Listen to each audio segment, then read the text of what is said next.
Hi guys, welcome back to the Improvement Season podcast. As always, it's me, Steve Hall, on the other end, Pascal Floor.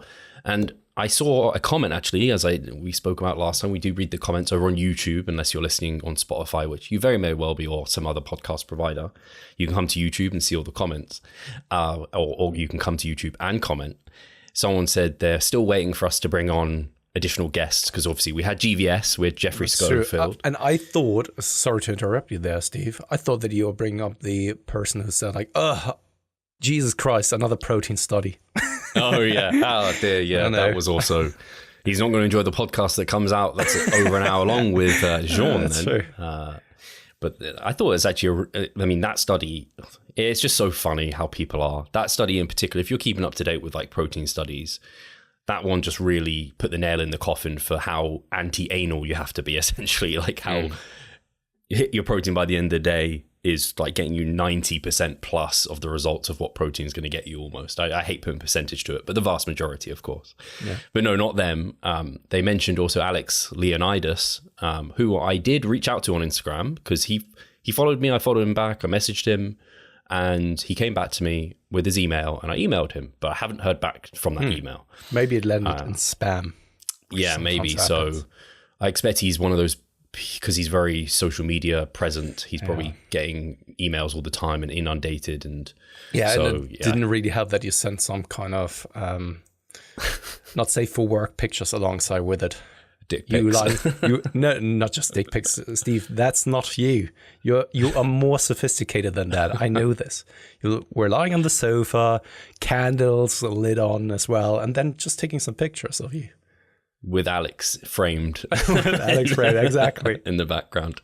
Oh dear, that's imagine more like that'd you. Be creepy. Just come on, just dick pics. That's just way too unsophisticated for you. Now I need to ask you a question. I don't know if you're going to answer me honestly, Pascal. Have you ever sent a dick pic? Oh, no. I think it's utterly ridiculous. How can you even get to the point where you're thinking that this is a good idea? And what is it that you are hoping to get out of it? Like, come on. The male body in itself in comparison to female body, right? And of course, I'm biased due to the gender and the gender that I'm attracted to. But just like from an aesthetic perspective, I think that a true sculpture is like a female body overall, right? And your dong, the likelihood that this is a lovely looking, beautiful dong is pretty much zero. And then sending it over without any kind of context behind it or the person asking for it, what is it that you're hoping to get out of it? Like, the person probably doesn't respond in the way of like, hey, this is a beautiful pic. Before that, I was really, really endowed in getting to know you. But now, after having seen this picture, let's meet up. Of course not. I mean, that's why it never really, no. It's so funny. I'm moving away from dick pics, but it's still under the same topic. Charlotte gets this like on this day reminder on her phone. And it must have been a long time ago that this happened, because I sent her like a screenshot of a chat I had with someone on Tinder. And on Tinder, you have to swipe and both accept each other to be able to chat. So we've both gone into this being like, yeah, I think you're hot. I think you're hot. And I've gone and I've said like, hi, or no, I don't know exactly what the first word. I might have said literally knock, knock. And she said, no one's home. And I said, you ruined my joke. And she said, you ruined it for yourself. And I was just like, okay, like you obviously don't want to talk. I was like, how people on these, women, I don't know if it's just women, but I feel like that's like the stereotype, right? Women can just be brutal to guys sometimes. And that, someone who's fairly insecure about that sort of thing, it just put me right off. It opens up a different can of worms. I think that due to dating apps, the way that the algorithm works, and also then the magnitude or the amount of males to female ratio, it kind of favors then the females, that they can be much more picky, and it gives them the perception and impression that they are much more maybe attractive, maybe desirable than males than they actually are in real life.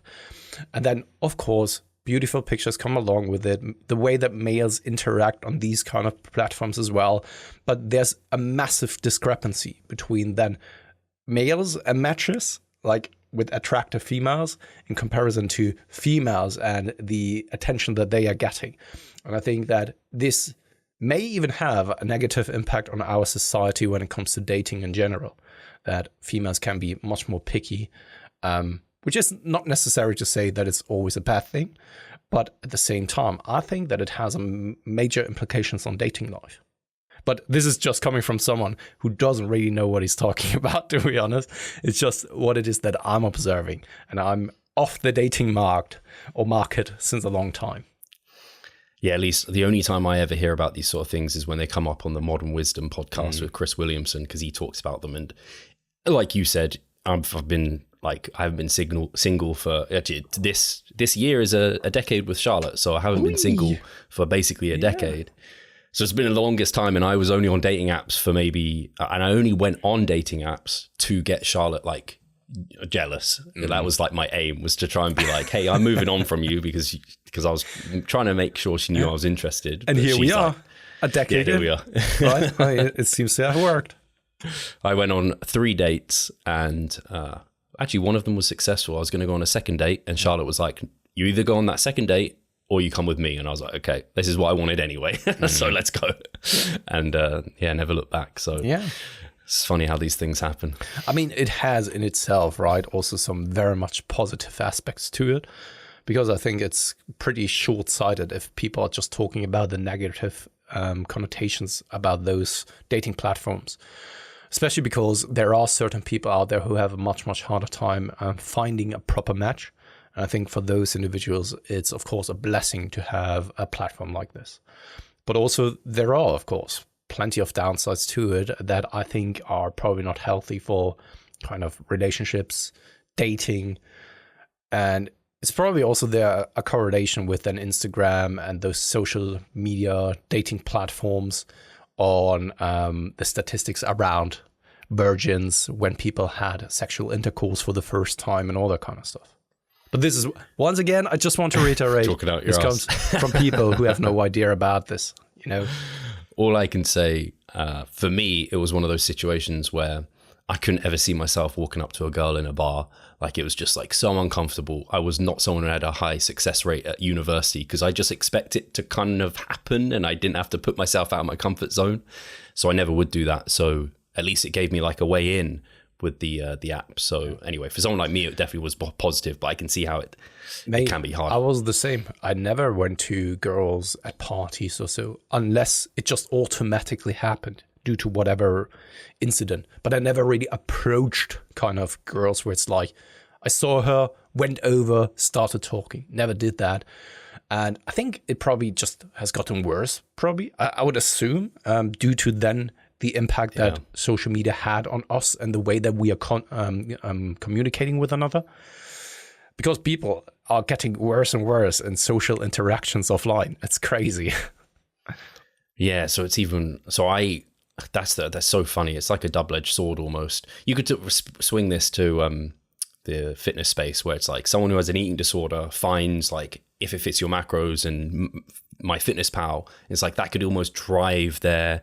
You could argue it drives it to a productive way, or it could just like, is that productive or should they work on that? It's similar with like social media for me, at least as an introvert. Like I like social media because it's a very comfortable way for me to interact with people, but could it drive me down a way where actually I should work on my like in-person social skills? Not that I'm like socially inept, but if I'm in a gym, I'm not talking to every person in there. Like to give a shout out to Shimmy, if he's listening, Shimmy Hacker. He came to my gym and he's just like talking to everyone. I'm like, I don't talk to anyone. He's like, from the US, everyone know who you are? Yeah, he's from the US. He's as extroverted as they come. Yeah. But like Mike Israel extroverted. I think it's more of a common thing and correct me if I'm wrong, guys, in the comment section, but I think it's more of a common thing in US circles to just like have conversations with other people when you're sitting, I don't know, the typical movie scene where someone is sitting at the bar and then they are being approached by a stranger and just talking without any kind of ulterior motives or so. In Germany, this is hardly ever a thing where people are approaching you just to chat, or when you're sitting, I don't know, on a bench and someone else is sitting right next to you. You're not having a conversation most of the time. Is exactly the same way in the UK. Like, well, I think we're really known for it. Probably Germany is actually quite known for it too, where it's just like, especially on the underground, like the underground's a meme where everyone's just sat there on their phones, no one's interacting, like can't look at anyone. Yeah, or the elevator. I mean, it's forbidden to have a conversation in the elevator. I just like look at my feet. Like it's literally a meme. Sometimes I'm even doing that when I see some kind of neighbors while I'm out on a walk. A neighbor passes by me and you're uncertain of whether you greet another, and then you just like look onto the ground or so. I'm bad. I do this on dog walks where I'm like, if there's a dog coming like along the pavement, my same side, I'm like, cross the road, avoid that interaction. Yeah. Sometimes I'm better than other times, but if I'm in prep or dieting, I'm particularly like, fuck this shit. I ain't got time for it. Yeah. I'm walking. Yeah. How are things on your end, Steve, in regards to training, nutrition? Anything changed in the last week or so? Yeah. So last week we were talking about how my mesocycles become extended a little bit more than it typically has been. And so I'm coming into week 8, actually, this next week. And I ideally want to line up my kind of days of deloading with my tattoo, which I think will be able to go ahead, not this weekend, Saturday, but next. So I will have to go through most of a week 9. And at this point, I know I'm like highly fatigued. I get to needing, like I need my rest day. At the start of a mesocycle, I take a rest day. As I go through the thick of it, like I start needing that rest day for sure to kind of feel well recovered and to continue moving forward. So definitely most things in the gym are 1 to 0 to failure in terms of reps in reserve. But I seem to be dealing with the volume better. And it's something I've changed. I have been not doing this for a long time, and something I've been trying to encourage clients to not do and not think about is having a predetermined deload time and forcing that deload upon you. And what I mean by that is, in the past, I think I probably deload in week 6. So in week 5, if I was feeling pretty good, I'd just make sure I was trashed by the end of week 5. Rather than doing that, I'm just like, just progress from week 4, and then maybe there's a week 6, versus adding like multiple sets to muscle groups, taking things like to failure or beyond to make sure I was trashed and needed that deload. Rather let that deload come to you than kind of out of your way to get it. Yeah, absolutely. And this is also why I'm not the biggest fan of escalating volume throughout a mesocycle. Also because I think that there's a common misconception of like what's productive work and where you want to be at the end of a mesocycle. I don't really think that it's productive to completely annihilate you, unless maybe it's the last week of a metabolite block, so the end of the entire macro cycle, and you are planning on going into an active rest week followed by a deload or so, right? Then be my guest, completely destroy yourself. But other than that, I don't really think it's productive of, if we just want to use the terms, going to MRV and do just a bunch that you can't recover from. Yeah, I think it's just, I much prefer the kind of slow, get to a point where you're like, I can't continue. Like I'm just that fatigued. My motivation's dropped. All the signs of kind of overreaching are there, or getting close to it, versus forcing that need. And like you said, unless you know, like I'm forced to deload at this point, or this is the end, so let's like make it all it's worth. Kind of let it come to you versus forcing it. I don't think forcing it's the best way to go. It's kind of like you can't force feed muscle growth in terms of like a surplus. And a large surplus, sorry, like the larger is not necessarily always better, and it can lead to worse outcomes. It's similar here. Like you can't force the muscle growth by overdoing it 1 week, just progressively overload over time, let it come to you in a sense. So yeah, I don't know why I ended up talking about it, but that's kind of where I'm at. And I think I will probably, if I need it, like I'll just take some additional rest days leading up to the tattoo, so then I can have some days of recovery around that. Yeah. Cliff has, I don't know if I spoke about it last time, but Cliff has suggested that we start a slow diet sometime soon. And he just wants to do that because I've had some life stress, and because we're just getting to that point of like, we don't need to start like prep or anything like that. And the food's just becoming a lot to consistently have to eat like 4,000 calories. And to just alleviate some like digestive stress and stuff like that. And he just wants to do a little bit of a cleanup slowly to kind of have a better picture of how we're looking. So that'd be quite cool to go through, because it's felt like I haven't done a similar to you actually. We haven't dieted since your wedding, which however many months ago that is now, it's a long time ago. Yeah. So it'll be nice to have a bit of a change of pace in that regard. Yeah, and I also think that just taking it a little bit, I wouldn't call it slowly because it's not slowly, but adequately when it comes to the rate of gain, because it's just like you said, we don't really need to force feed ourselves thinking that more means more muscle mass. So we just need to train adequately and then use the energy coming from food as a catalyst for then being able to recover better and so, right? And this is often where I think also there is a misconception coming from, and maybe still was up to a certain point of like thinking that you need that surplus, but not knowing really why. And often with more food comes a little bit more of energy availability and also a better capacity of recovering. But that's not always the case, right? So for me personally, I don't really feel that much of a difference of whether I'm eating 100 or 200 calories more. So why should I go there if it doesn't really add any kind of benefit in terms of training performance? Yeah, I don't know if this is the right way to think about it, but this is the way I'm thinking about it, just as you said it there. I used to have the idea of, to build an extension to your house, you need excess materials to build that extension. But the way I kind of view it now is like, hey, you could have some material available in the house to allow you to also help build that extension, similar to body fat on your body. If you've got a decent amount of body fat, you don't maybe need as much of a surplus because you've kind of got that stored energy to be put to use.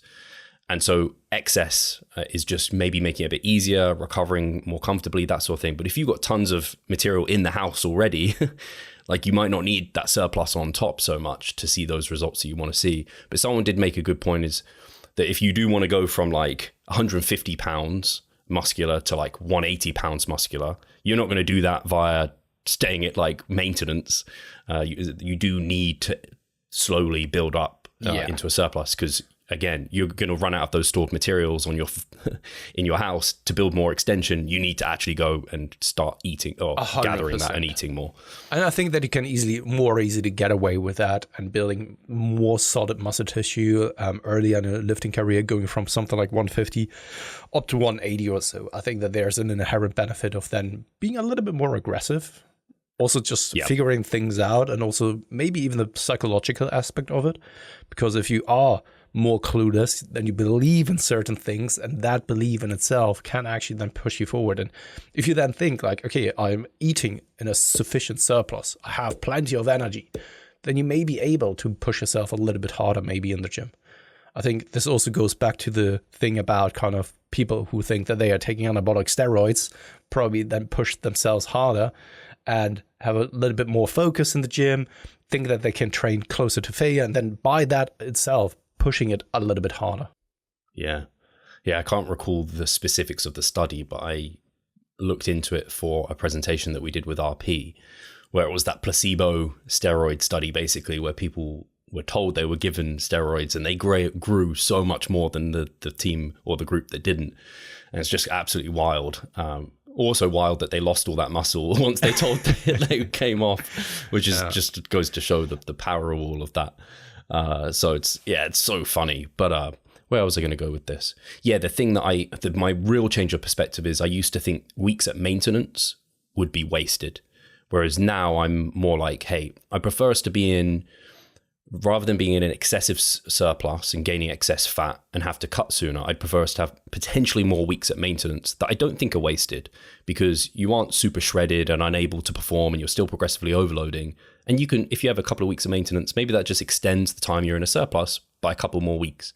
I don't see that as a problem. Whereas in the past, I think I thought, oh no, you're treading water. If you're at maintenance, you're not growing any muscle. It's like, it just doesn't work like an on and off switch like that.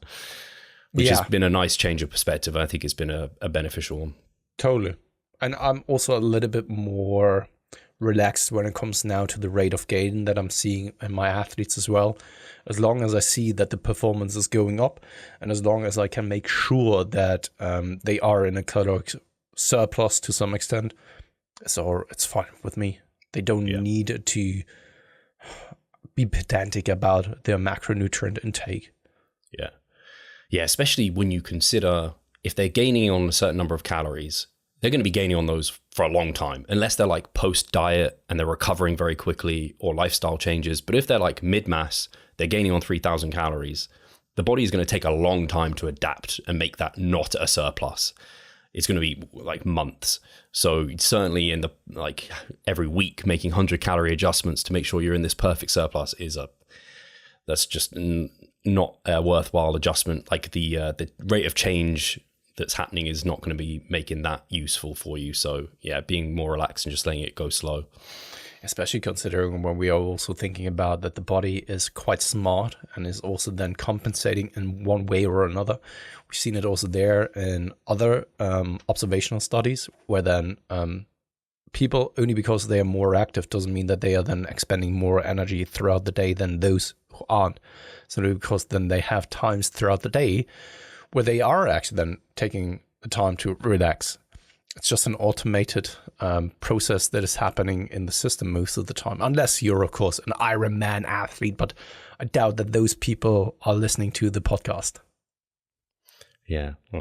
That's where it's so funny, actually. I don't know if you've seen this, but I think once, or at least my vision of the field, like the industry, when people get into their 30s to 40s, it seems like people start to have a shift of perspective a little bit away from natural bodybuilding, and they go more for like, there's been lots of like people going to like CrossFit or maybe Ironman or like zone 2 cardio. Yeah. Like it's so funny seeing that shift of perspective. I can see it though, because it's also something that I go through to some extent as well. I think that it will always do some lifting, but right now with the mobility drills that I'm doing, and my mindset is the one that I want to be a fit and healthy, athletic person the older I grow, right? And this doesn't just imply going to the gym, because let's be real, most of the people who just go to the gym and lifting some weights for like 1.5 hours or so, I wouldn't really deem them fit. They look fit, but I wouldn't really compare them as fit in comparison to a CrossFit athlete, like a very well-advanced CrossFit athlete, or Sam is doing now running and all that kind of stuff, you know, yes. Or an Ironman athlete. I think that these are kind of things where the training demands much, much different things from your body to a much different extent as well. And I'm not saying that resistance training isn't making you fit, because we also know there that it is much healthier than many people anticipated earlier on, also from a cardiovascular perspective. But I also mean like general movement, right? If I'm just doing the same repetitive movements each and every single time, I've just noticed that I'm getting quite rusty with my movement patterns in general, right? And that's why I have to now do those mobility drills, and I can see some improvements. And I want to be someone who is still agile, even though that I'm in my 40s, because how many people do you know, Steve, who are 40, 50, 60-year-old who are saying like, oh, my back is hurting, or I can't move that way anymore, right? Or they have some pain while tying their shoes. I think that there are plenty of people out there. And I think it has also then to do with not being like doing some kind of form of training on a consistent basis and trying to be athletic. They are doing it for, I don't know why. Yeah, it's an interesting one. It makes me think of what the definition of fitness is. And when I think about it, I'm like, I'm fit for bodybuilding. I'm not fit for running. But a runner probably wouldn't be fit for the bodybuilding training I'm doing. It's like maybe fitness, I don't know, I'm speaking out my arse. I think of it as like almost sport specific. So it's almost like you're broadening the things you're fit at the moment, versus me, I'm like specifically fit for bodybuilding. If I go running, I can run better than Joe off the street who doesn't do it fuck all, for sure. But I'm also, I think, genetically endowed to be decent at like cardiovascular things. So I think I'm kind of lucky in that regard. But if I played 7-a-side football, Pascal, I'd be able to be good, and I'd run a lot. But the next day, 2 weeks, I'd be trashed. Yeah, in terms of absolutely. Like, that's my muscles would be hurting like fuck. I think, of course, it's like you said, it's the definition of what we deem as fit, and of course we can then broaden it down to specific things. But I'm thinking more of a general fitness of like, are you capable of running? Are you capable of biking? Are you capable of swimming? Right? Those general activities. It's not just like broadening it down to a heavy squat or so, because that is very specific just to being good at the squat, but just a general, overall, well-built athlete. And I think that this is where CrossFit came from, I believe, of like having someone who's good at many, many different tasks at the same time and being that definition of fit. And to me personally, that definition I pretty much like and resonate with. I really like the idea of CrossFit and strongman as well. I think I'd be good at those things, but particularly with CrossFit, the mobility you need for some of these overhead positions, I just don't have it. And they're so uncomfortable. The Olympic weightlifting stuff, right? Snatches and all that, clean jerk. I think they are already kind of putting me to the test. I couldn't do that. They put you in some torturous positions, but I do like the idea of, again, doing some, but I do struggle with, I really like going all in on one thing, and especially at this moment in my like bodybuilding career, like that's where I'm at. But I can definitely see as I get older and older, wanting something else to be able to improve upon. I've spoken to this actually with one of my clients who is similar age to us, where he's swimming. He's doing swimming lessons at the moment. And he's getting so much better. And he's doing running as well, actually, on the weekend. And he's getting so much better at these things because he's been lifting for like a decade. So progress in the gym is damn slow. So it's nice to have other things where it's like progress is super fast. Yeah. So I can see the appeal. Exactly. And this is also why I think that Sam, I don't know his reasons as to why he then switched over to running, but I can also then see why this is cool. He has a coach as well of really trying to commit to a different type of sport. And especially he was and still is very, very good at bodybuilding, right? But trying something new, challenging yourself simply because you have done things on the highest level in natty bodybuilding terms, I can very much see the appeal behind it. Yeah, it's now making me, it's like, oh, maybe next off season I'll get into some running. But I always hate the idea that I am losing ground somewhere else, you know what I mean? Yeah. But we'll see how the season goes to comment too strongly on. For me personally, I would do kind of cycling, that's for sure. Simply because that's more my thing. It has been my thing in the past. Yeah. And I would pick it up again. And yeah. Cycling, I would say that's a little bit more complimentary. Doesn't beat up the joints and everything in the same way. Yeah, and also here the surrounding area is just fantastic for it, where I'm living. So yeah, it's something that I'm going to pick up at some point, and maybe one of my kids will join me then. It would be pretty cool, to be honest, if they are into something like this as well. I think Hugo not so much. I think he's going down the route of becoming more that creative person who doesn't really like to move that much. And I think that Tony is the one who actually then also enjoys movement and all that kind of jazz. Nice. Good to have differences. And so you're more road biking, by the way, isn't it? Not off-road. Yeah. Off-road really appeals to me as well, but it looks dangerous. Mountain biking. I would love this, and I don't know, trail riding through the forest or something like this. The videos, this is what I love about social media. When you see those kind of videos of extreme sports with a dash cam, or what's it called, a GoPro on it. Yeah. The quality insane, and you have the feeling that you are participating and doing this shit. And it's so crazy sometimes, especially when they are riding with insane speed through the mountains or through a trail in the forest. It's foggy and all that kind. This is very impressive in my opinion. And I would love to try this at some point. Yeah, it does look really cool. What was I going to say? I've completely forgotten now. No, it's gone from my head. I can't go there. So yeah, anyway, Perfect we're future cyclists. for- Swimmers. We should have been swimmers. This is what everyone tells us. Steve, swimming has never been We my look thing. like swimmers. Thing is, That's the joke. I hate the sensation of sweating in water. I hate I it. don't even know what that's like. You know that sensation of being very, very hot in water, and you can tell like your body's working. It wants you to cool down, and you can't. I hate that sensation. I actually can't recall a time I felt that. Maybe in like a jacuzzi, but I think I just get over hot in a jacuzzi if I'm honest. So you don't like steam rooms or saunas? Are they similar?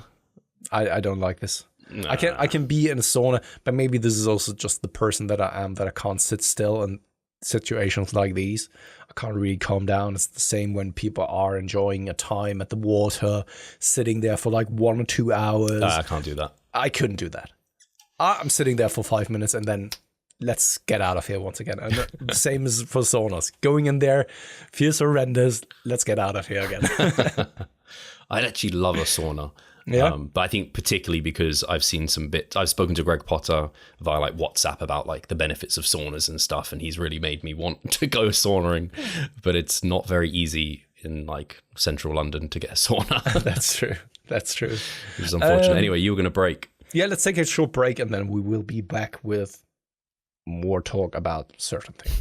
Do you not see the progress you would like? Are you sick of writing your own programs? Or perhaps you need some accountability in order to stick with a plan? Then it's time to start working with us. We at Revive Stronger offer a truly personalized coaching service. You'll get more than just an email with some macros or random cookie cutter program. With Revive Stronger, you will be the center of our attention. You will receive your own fully individualized training protocol alongside a customized nutritional strategy. We created the coaching around your needs, wants, personal preferences, and your own unique lifestyle. Every single week, we delve into your program in order to make appropriate adjustments so that we get the most out of your time and the best possible outcome. We help both female and male athletes to seriously change their body composition by adding more muscle mass and decreasing fat tissue. No matter if you're a competitive bodybuilder or just want to look better, if you need help with your progress and taking your physique to the next level, our coaching is for you. It's time to make a change. Sign up today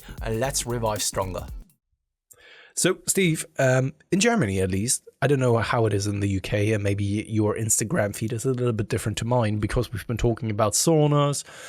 I've seen that so many people are now setting up kind of a rain barrel on their balcony, for example, putting some very, very cold water in it and doing some ice baths in the morning time after waking up. And I've seen several people, and I don't know, these are just from Instagram, German Instagram accounts. I don't know whether it's something that you've seen as well, that you know people who do something like this. And I can say that even though that I'm from the coast, that wouldn't be something for me. I need it to be warm when I'm getting into the water. Not too warm, but warm. Yeah, I think I've seen this loads, but for like the last year or two. I think one of my clients might have one of these. It's not a barrel. I think he actually has like he bought like a proper thing for this ice bath in the morning. What's his name? There's a really popular, you'll know him. He used to be Grenade J. Yeah. I forget what his name is now, but he used to be with Grenade. Alderton, I think. Yeah, Jamie Alderton, that's the one. And he'd do these videos all the time of him going in this like ice bath in the morning. And I think he just likes it. I think he's just like, I actually genuinely like it. I get something from it because he's aware of like the science behind things, but he doesn't dive deep into those sort of things. I don't think I haven't looked into it fully. I think some people just find they get this like anecdotal like energy in the morning from doing something challenging in the morning or something invigorating. It's kind of similar to cold showers and like cold and hot showers in the morning. People would do that. And I don't know, pain tolerance and invigoration and that sort of thing. But again, probably similar to the talking about apps thing. It's something I haven't actually delved into too much. It's just things I've seen, and I'm just like, I think to be honest, a lot of people do it because it just looks like for some people, it's a way to show off their body in a way that isn't just showing off their body in the gym or posing. Like there's a different way to do that. I can see that. And it's social media content and it's different. Yeah. I'll tell you what's been on my feed. I don't know if you have anything more on that. No. The only thing is, do you remember that we once did that psychology test of what type of person you are, where then you came out, I can't even recall what it came out of yours. I just remember that I was a sociopath, which is... I was like the opposite to you. Yeah, which is pretty understandable. I can see that. But those people who are actually then getting up in the morning and jump into a rain barrel, being filled with cold water and sitting there for 10 minutes, you are psychopaths. And I don't trust you guys. That's it. That's all I wanted to say. The final note on that. Have you ever watched Traitors? I think we talked about it before. No. You need to watch it because the people that like are traitors and who win that show, they're psychopaths. Like I'm like, they have zero empathy. I would be terrible at this game because if I was a traitor, because anyway, the Australian one, we just finished like the second series and they were terrible. But the guy that was like running the whole thing, I was like, this guy is like, he's a psychopath, I swear. Steve, we just started yesterday. It is on Amazon Prime. And it is, though, a German series. But I think because most of these format or TV shows are from the UK or the US, and then they are buying the license to then produce it in Germany as well. It's called The 50. Have you heard of that? Oh, no, I don't think so. What is it? 50 influencers. It's the worst of the worst in Germany. Like trash TV times 50, right? Because most of the time in those other TV shows, it's like 10 to 20 people. Yeah. There you have like all of them in in one house. They're sharing it, and then it's kind of like Squid Game, where they then have to complete certain games, and if they don't succeed, they have to leave the house. You know, and man, it's crazy. It's crazy. It's the worst of the worst influencers, and not just influencers, but those kind of trash TV people, and yeah, it's quite amusing. And I just wanted to ask whether you in the UK you have the same format, because it could very well have been that it's been copied from the UK or so. Yeah, no, I haven't heard of it. We've been watching on trash TV Love is Blind. That's what we've been watching, which I think you'd probably enjoy. Do you know the concept? So I'll explain it very briefly. There's a group of men and a group of women who come in and they just go into like these pods and they talk to each other across a wall, so they can't see each other. So that's the blind part. They don't know what the other person looks like. And they just have conversations and dates, and they do games in there, like have questions that the Love is Blind people give them, like these cards. And then they eventually, after I don't know how long, a week or something, some people propose. And then they go on a honeymoon. They see each other. They go on a honeymoon, and then they're to get married. So that's the concept. Yeah, crazy. Man. But to go on to the thing I saw on social media related to fitness is, I don't know if you've seen this, but I've seen so many guys, mostly, who are like topless, and I don't know why it's making me laugh so much. They've got a chopping board, and then they've got like food on there. It's like fresh fruit and like eggs and like beef, and it's like shitloads of protein. Like it's like kind of like essentially it's a throwback to paleo, and they're like, here's my nutrient dense meal that I'm consuming, and this is like wholesome, this is some organic like homegrown avocados and like all this shit, and there's like, this is going to be so good for your body, blah blah. I've got nothing necessarily wrong with it. I just find it so hilarious that this is being like it's the whole topless, the wooden like chopping board with all the food laid out onto it. It's like, just like, I don't know, it's just me being a curmudgeon, probably like, what's wrong with a plate or a bowl and a knife and fork? And but man, it's kind of the same spiel with, I don't really think that people do this anymore, showing your abs in front of a pizza or so in a restaurant, or front double bicep in front of a plate of food, where I'm just like, why the hell are you doing this? Like, honestly.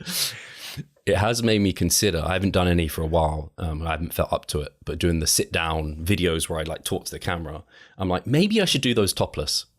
I just bet they get more views. Probably. More clicks. Yeah. But do they convert to more clients? I think maybe my clients will be like, Steve, that's just like lame. I don't know. I don't know. I'm not, so, I mean, take a look at my following base. So you still haven't posted. That's true. It's the rehab, Steve. Rehab. By the way, I've watched Black Mirror. Have you seen the new season? Black Mirror, no. I've only watched like a few episodes from like season 1. It's like crazy. Alternate realities and it's future. Not that it's not that scary as other seasons, where it's kind of like dystopian tech and all that kind of stuff. But one show is also about rehab, for example, and then she's turning, I don't want to spoil it. But the other episode is actually quite funny. There's a demon, and it's very much made in a comedic kind of fashion. And the demon is then going into a kind of a contract with a person who summoned him, and then she has to kill like 3 people. And it's actually quite entertaining overall. I don't know how I actually got to now watching Black Mirror. Don't know. It sounds a bit like death. Oh no, Death Note. because of rehab. Because of rehab. That's for sure. Rehab. Yeah, I've only watched, the last one I watched was where it was interactive and you could choose where the story went. Yeah. So that was ages ago, I think. I don't know if they still do ones like that. Pretty cool concept it was. Yeah. Yeah. And then in terms of what's happening in the fitness industry, nothing much has changed, right? I haven't seen anything like, no, the last thing that happened, I don't know if you saw it, but Milo eventually managed to say something controversial enough that it got me to comment, because I try and avoid these sort of like, I don't know, we've probably spoken about it before. We keep ourselves to ourselves. We don't really enter into discussions with other people. Normally, if someone creates a post like that, where he was essentially saying that the pump is not important, essentially is what his message was. And I understand where he's coming from in some of the points he made, but I wanted to raise some of my own. I'd normally just create my own post and I wouldn't name the other person. I wouldn't it wouldn't be like an attack on someone. I'd just then talk about the pump on my own page. But I do realize part of social media is being social and interacting and putting your face out there and opinions out there where they can be seen by other people. So I do like to do that now and then, because I think it actually helps overall, and helps other people potentially see, oh, there's someone else with a different opinion. Let's go look at their stuff. Whereas I might not reach that person if I just did my own post and it gets seen by my followers. The thing is, I mean, you have a good connection to Milo anyway. You guys hung out together like several times already offline. And I think if you then do it in that kind of fashion, I think it's way more well received, instead of someone, a random person, then giving you criticism around something like this, right? Because it's always hard to know where this person is coming from, the way that he's then trying to deliver the message, all the kind of stuff. Funny thing is, because I've then checked out the comment section as well, because I'm always interested in what people have to say. And Brad Schoenfeld actually was on your side. Yes. And that I found funny. So, yeah.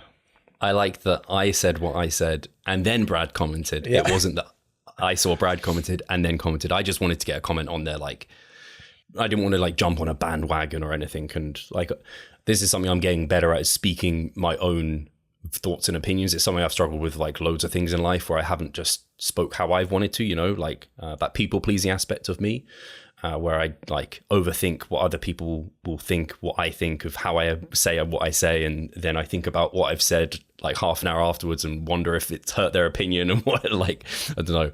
And just saying what I feel and being confident in that because of the historical results that I have behind me. And just doing that. So I think that's helpful, but I still get I don't like it. I like to be vanilla and keep myself to myself and not put myself out there. But this is also it was maybe, nice to see Steve, Brad, because you've still grown up in a world without social media and knowing how to communicate offline and how you would normally then interact with a person offline. And I think that this is then where respect is often being lost, right? Yeah. Also because you are trying to say things in as few words as possible online. And often most topics, they are way too nuanced to then brush it off with just only a couple of words. Yeah. Yeah, I actually struggle with that when, I don't know, people can ask a question and it's man, if we just could have a call, then we can get on the same page and there's nothing lost in translation. It can be really challenging to present things. And that is the trouble with social media, and why at least I'm glad we have the long format podcast and we can discuss things here in a little bit more of a nuanced way. So yeah, it's always a struggle, but I think at least, like you said, I presented my comments in a respectful and nice way. And if it was someone I didn't follow and hadn't ever spoken to, I don't think I would comment on there. The worst I would do is direct message them. What was it about then, Steve? What with Milo? Yeah. Oh, so he basically said this was his reel, but he's got a video on YouTube. I haven't watched the video on YouTube. I think it's probably a little bit more nuanced than what his reel said. And like I said, he essentially summed up that given the state of the evidence that we have on the pump, he doesn't think it's important and doesn't think we should use it as a tool to auto-regulate our training, where some people do use it. And it's something I do think it has some importance and can be used in a way as a tool to help auto-regulate our training. I don't think we have enough literature to throw out the pump as something just completely useless. which is kind of the same page where Brad Schoenfeld was, where he was like, hey, there's this evidence. I don't think we're at a point where we can throw out the pump as being useless. So I think the evidence isn't there yet to have that strong of opinion on it. I actually would like to read the studies that Milo used to reference this and maybe do a bit of a deep dive at some point. But there's just so much evidence anecdotally. I know it's super weak, but I don't think there's any trainee out there who's like done any ounce of bodybuilding who hasn't thought, man, when something was giving me a pump, it really seemed like it was working. And I'm not saying it necessarily was working, but there's definitely some very strong correlation there. And the thing I thought was hypocritical was Milo ended that reel, at least, saying he doesn't think the pump is important unless you're not getting a pump. And then I was like, why would you think not getting a pump was important if getting a pump wasn't important? Like, they're contradictory statements, right? Sorry, and maybe because I'm not really fully in the clue of things, but I don't get that statement. Can you help me out? Yeah, so essentially the video was explaining why the pump isn't important and you don't really need to pay attention to it. But he said at the end, unless you're not getting a pump. Yeah, and that argument doesn't really make a lot of sense in my head. Yeah, exactly. That's why I'm like, so why would you say not getting a pump is something to pay attention to, but don't pay attention to the pump? Yeah. I'm scratching my head. I'm like, okay, I understand why not getting a pump might be something you want to pay attention to, but your argument's all against not paying attention to the pump. So I was maybe it is coming from, this is of course just pure speculation or so, right? Maybe it's coming from the perspective that people have put too much emphasis on the pump. They are over-emphasizing the pump and the importance of it. And I can see this with some athletes as well. And I always say when it comes to soreness and pumps, as long as you are getting those type of effects in the first 1 to 2 weeks of a mesocycle, you can be quite certain that this will still be kind of around later in the mesocycle, because you will only train harder, like deeper in a mesocycle, right? So if you had it in the first initial stages, the body is undergoing some adaptations. It will probably still be present like later on, even if you may not feel it as much as previously or so. Yeah. So I wouldn't, and I've even put out content on this, like that you shouldn't put too much emphasis on the pump. And I completely agree. In terms of the tools that we've got to auto-regulate volume and to know if training is productive, the pump is not high on that tool list, or it's not high in that hierarchy of things that say, hey, you're doing a really good job. It's definitely lower on there, but it's not something to just completely ignore. It's similar with soreness. People have said this, where soreness doesn't matter for growth. And I'm like, I understand where you're coming from, but I think to completely ignore soreness is not a smart move. I mean, from the perspective, like if you've got serious overlapping soreness, that's not smart to just ignore. Like you probably want to make a modification because there could be too much damage present to see the best results and performance overall. But so I completely agree with your perspective on it. And that's where I would come from. But, anyway. And I think just to put things in perspective here, I think it's having those sensations is probably a good thing. Chasing them or training only to receive soreness or the pump is probably not a wise thing. But to be honest, who in our audience or who in our community trains this way? I don't really think a lot of people in our surroundings do. And also, I don't really think that the people who follow Milo do think that they should only train for them to receive the pump. Or at least just a handful of people may then think this. But yeah, once again, this is also there opening up a different kind of worms of like, I'm not here to tell Milo or anyone else what they should or shouldn't do any kind of content on. Yeah. So anyway, that was the only bit of content controversy to some extent I ended up commenting on. But otherwise, nothing too much else in the space at the moment. We have a good podcast coming out with Max Common this weekend, I believe, which was all to do with his kind of the impacts of supervision or supervision, not training partners, but similar kind of idea there on training outcomes, which I think people will enjoy that chat that we had there. But other than that, there's probably a few things in the works basically, but nothing too much. I guess it's a little bit quiet as well because the bodybuilding season hasn't started yet. Not really. I had Steve compete a couple of weekends ago, but that was like very early, and that's in the US. I don't think we really have shows like in Europe and the UK this early within the year. That's true. So really things don't kick off till like May earliest generally. Yeah, with the novice shows and all that kind of stuff. Yeah, so we have the WNBF first timers, which is I think coming to like near to 10 weeks out. So it's definitely getting close. So that's where that will kick off. Nothing too exciting. Go on. I have nothing really to report either. The only thing that is happening and going on, I'm sick right now, just a little bit of a flu. And I'm committing to my mobility drills on a daily basis. And I really do have the feeling that my hip is actually starting to improve. It could also very well be just a correlation here that this would have been the time, and also due to some modifications to the training, that it's getting better, and not necessarily due to the mobility, but at the same time, doesn't really hurt to continue if I have the feeling that things are improving right now. And yeah. I actually do have one other thing that came out, but I'm glad that that's all going in the right direction. And yeah, it's so funny. It would be nicer if you could convince yourself that the mobility was really helping your hip, because then you double down on the mobility and really commit to it, right? But when you also think, is it just resting in the modifications I've made? It's like, oh, maybe I can just sack off the mobility. Yeah. But if you did that, then maybe you'd see worse outcomes and then realize, hey, the mobility needs to happen. But to be honest, I find it pretty cool to see, because I can get more easily into certain positions that I wasn't capable of doing like just 2 or 3 weeks ago, right? And this is still the early stages of things. And it gives me the perception that I'm a little bit more athletic than I probably am, but just the ability to move in certain ways that many people at my age probably aren't capable of doing anymore is something that also there kind of motivates me. And it's kind of also the same when it comes to the drive behind dieting, the drive behind training since years on a consistent basis, never skipping workouts. For me personally, and it's something that we've talked about in the past already, Steve, I find it pretty cool to know that I'm doing something that not many people would be able to do, or aren't willing to be doing. I know this sounds a little bit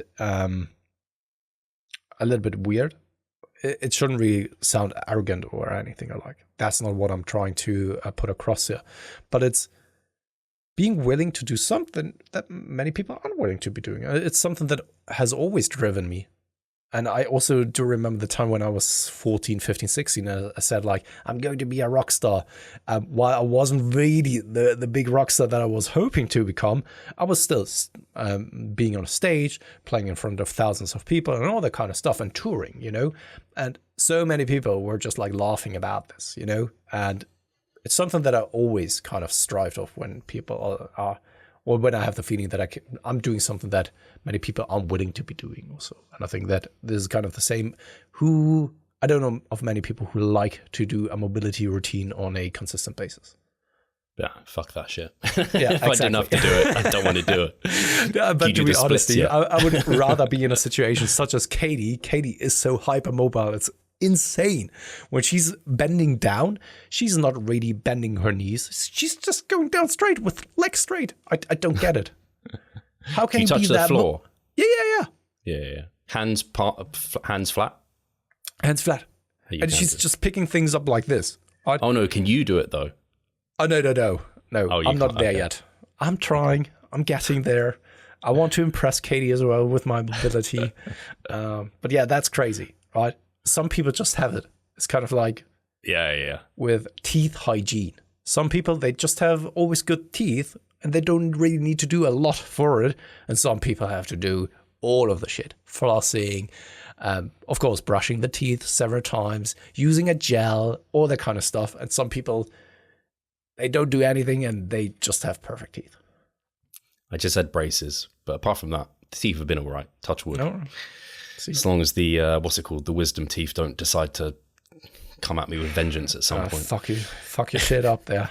Yeah, getting all messed up teeth. We have 5 or so minutes. The last controversial thing, I don't know if you saw it, was GVS. So Jeff came out and it kind of, I don't want to say it. Let's say he attacked. Let's say that he attacked Mike Israetel, Team Full Rom, and their Technique Cyborg. Have you seen the Technique Cyborg where they kind of, you've probably seen it where they award someone like a t-shirt? Yeah, but I've never really paid attention to it.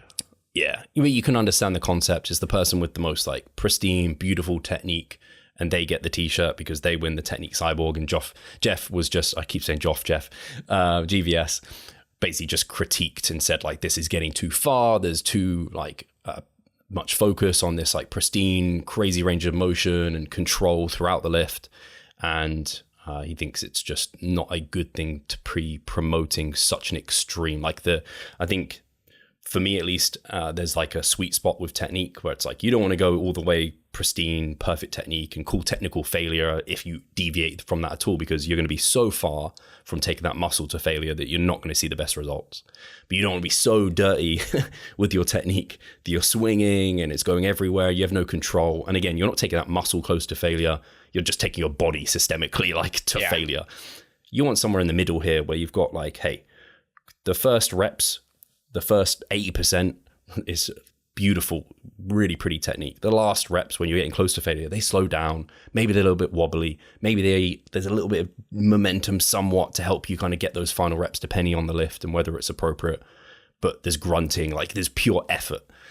So it's like this sweet spot in the middle, you know?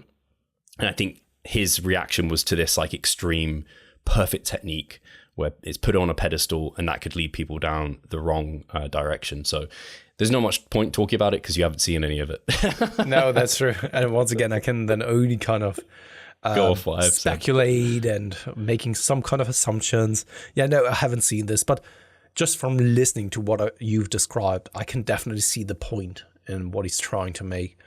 It's kind of as per usual when the pendulum swings too far to one side or the other.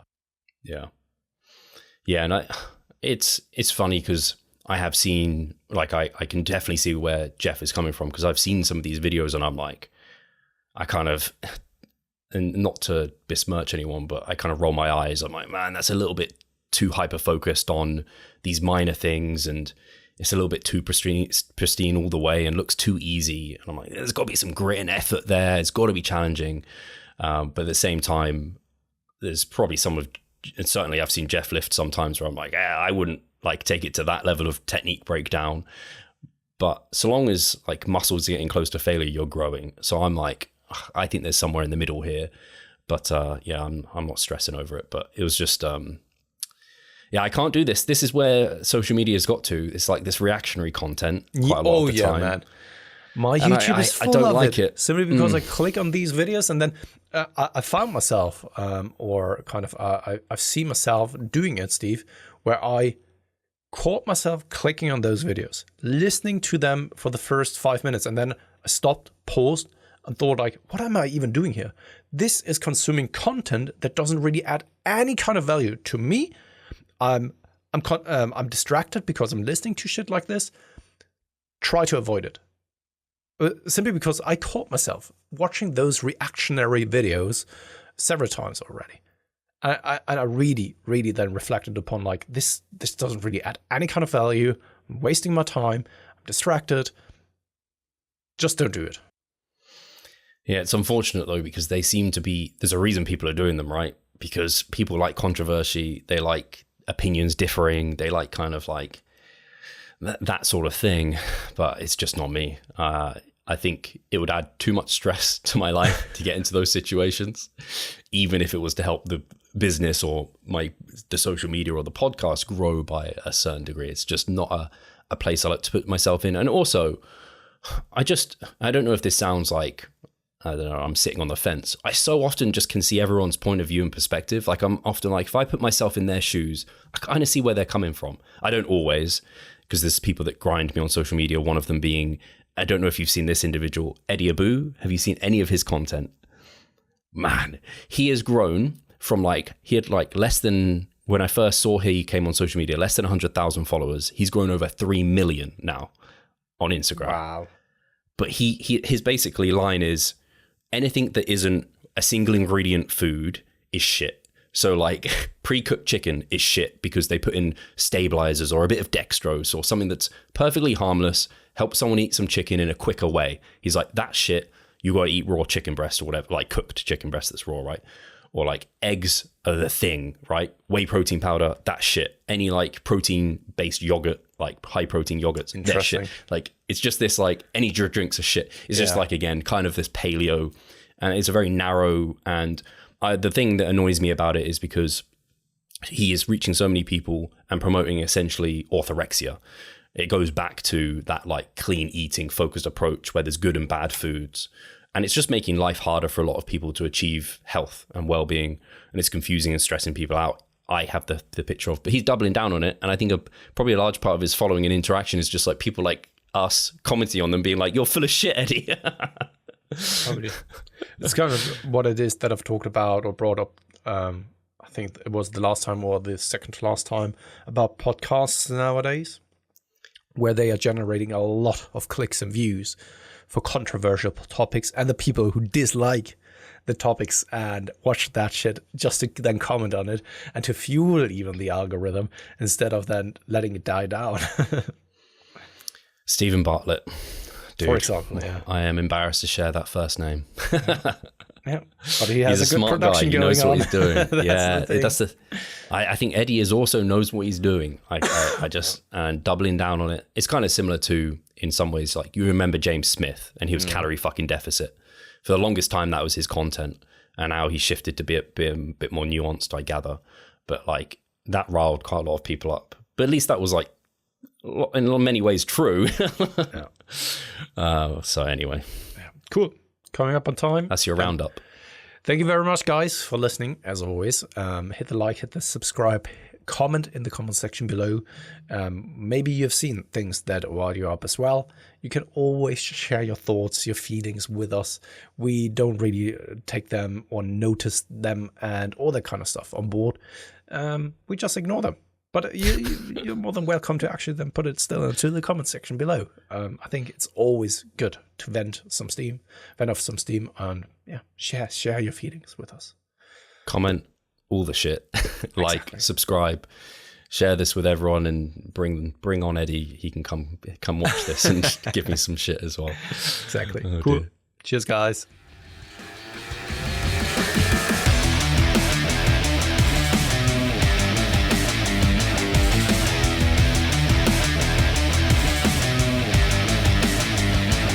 Losing weight fast while maintaining muscle mass. Sounds too good to be true, doesn't it? It isn't though. It's reality and we know how to do it, and we will help you achieve this. The Minicut Movement is an 8-week fat loss program to make you lose a huge chunk of fat while maintaining muscle mass at the same time. We will support you from the beginning to the end so that you see the results you would like to and come out of it much stronger. You'll receive a fully automated spreadsheet that is based on your nutritional needs. You can choose between 6 different male and female training templates. Over 30 videos will guide you through each and every single step of the Minicut so that you're getting the most out of your journey and that you always know what to do. But the best thing is that you can start whenever you want. The Minicut Movement is open 24/7. So if you want to learn more or you're ready to sign up, hit the link in the description below. So let's revive stronger together.